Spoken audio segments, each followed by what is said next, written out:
Evangelho do dia. Olá, você está no canal Zion Linhares. O Senhor esteja conosco, Ele está no meio de nós.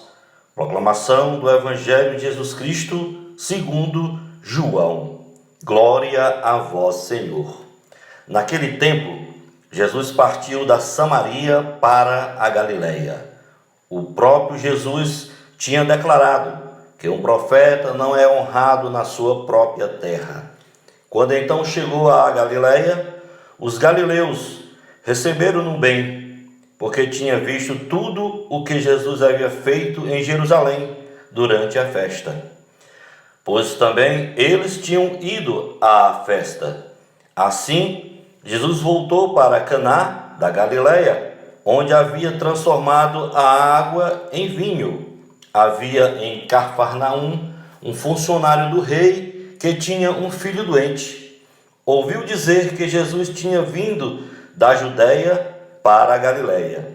Ele saiu ao seu encontro e pediu-lhe que fosse a Cafarnaum curar seu filho, que estava morrendo.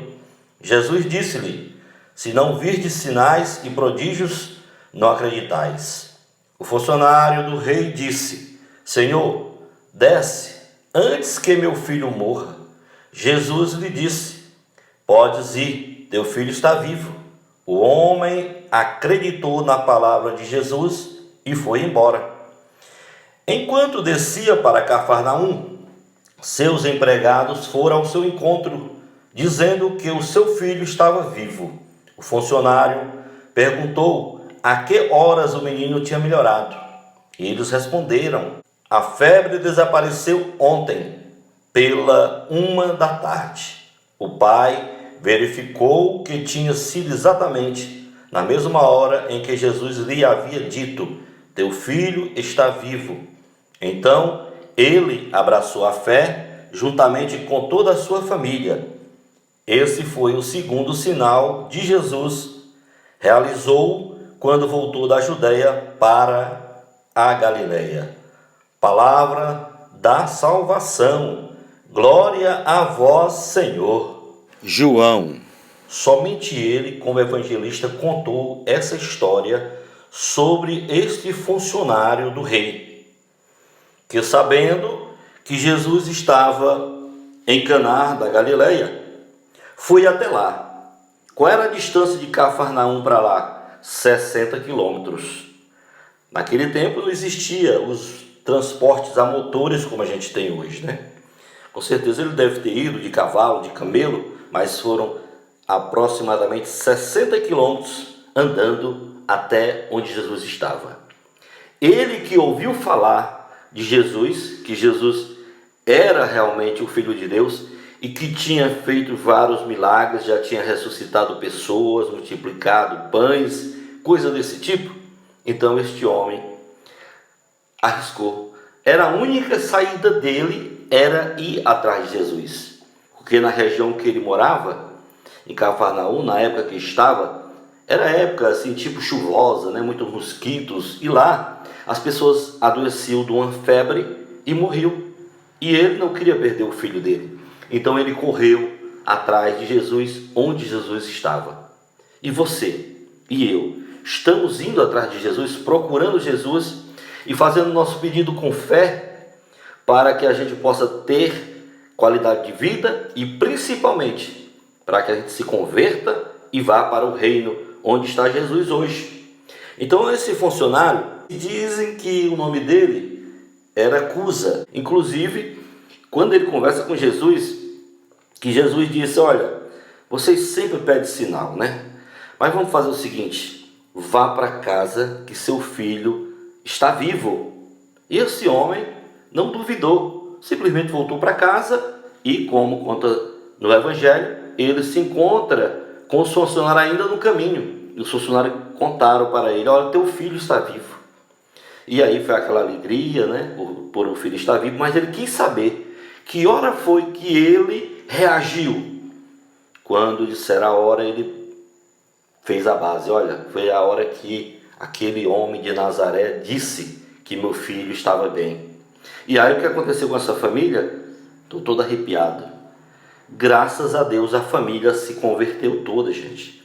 Este homem passou a falar de Jesus, da bondade, da misericórdia de Jesus. E ali, em Caná da Galileia, o que aconteceu? O primeiro milagre de Jesus, a pedido de quem? A pedido de sua mãe. Quem era sua mãe?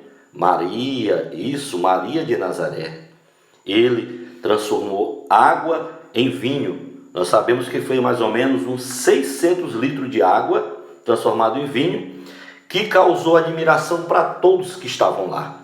Porque o mestre, a pessoa que comandava ali a parte da festa, disse, quando provou do vinho: por aí costumam sempre dar o vinho bom primeiro, depois das pessoas, quando não tiverem mais normal, é que eles dão o vinho ruim. Aqui foi o contrário. Por que deram o vinho ruim antes e agora vem esse vinho bom? Olha, claro, tinha sido feito por Jesus, Então, meu amigo e minha amiguinha, até o apóstolo Paulo chegou à conclusão quando fala que os judeus pedem um sinal, porque os judeus pedem sinal e os gregos buscam sabedoria. Está lá na primeira carta aos Coríntios, capítulo 1, versículo 22.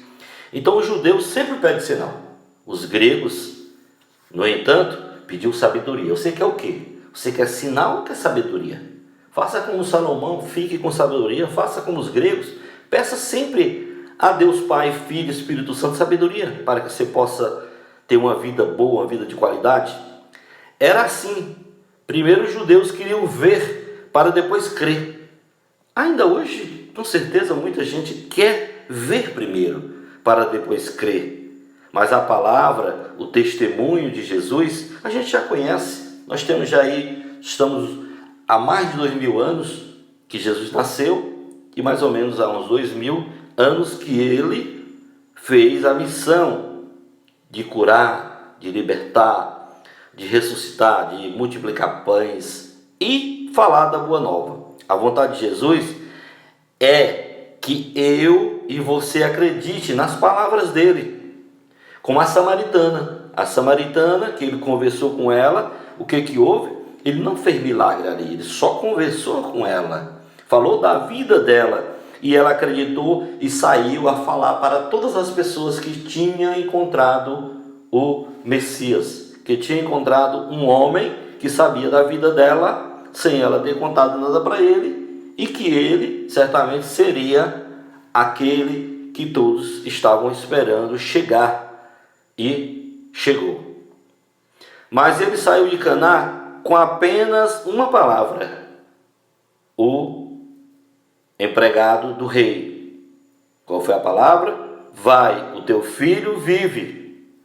Não foi nada do que havia imaginado, mas ele escolheu crer, acreditar e confiar na palavra de Jesus. Ele, por ser empregado do rei, ele achava que chegando em Jesus, Jesus ia ficar fazendo balelinha, fazendo ali salinha para ele, porque ele é muito importante. Não, Jesus tem nós todos como pessoas iguais e tratam todos por igualdade, com a mesma igualdade. E aí ele atendeu, curou o filho dele. E aí o que aconteceu? A família, os servos, os funcionários, eles creram juntamente com o Senhor deles, e grande foi a salvação naquela casa. Mas é necessário pedir, clamar, buscar a Deus em orações e súplicas e confiar na palavra de Jesus, pois ele tem o poder, ele tem todo poder. Finalizando, basta uma palavra. É emocionante ver como uma palavra de Jesus tem o poder de transformar a morte em vida. Uma única palavra traz o impossível se tornar possível.